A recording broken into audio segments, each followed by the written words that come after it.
She made it out of quarantine, but she's now living in a new kind of isolation, and she fears this may be her life after Ebola. That stigma is where we're going to start tonight at 6 o'clock. What happens to folks once they're clear of the 21-day monitoring period, or in the case of 2 Dallas nurses, cured of the disease?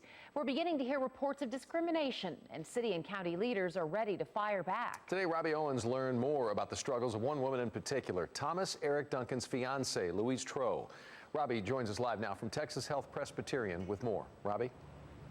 Well, Doug and Karen, the hospital here has already apologized for lapses in Duncan's care. Now the faith community is asking the rest of North Texas to not let fear and ignorance culminate in cruelty.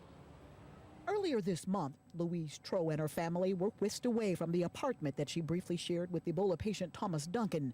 They would spend 21 days quarantined in a borrowed home. But now supporters say she can't rent a place of her own. I was not expecting this. I was thinking that people would think. Dr. George Mason is Troe's pastor at Wilshire Baptist Church. We've had numerous owners and landlords say to us that they just don't want to risk it, even though there is absolutely no difference between them or any of the rest of us in terms of their having Ebola. Of course it's disappointing. But attorneys say it may not be illegal because Troe doesn't have a disability. Or even if she herself had Ebola, federal law might protect her. But in this case, we have a situation where there's just a perception that she's been associated with people who have it, and I don't know that the law will protect her in this case. That being said, what these folks are doing is absolutely wrong.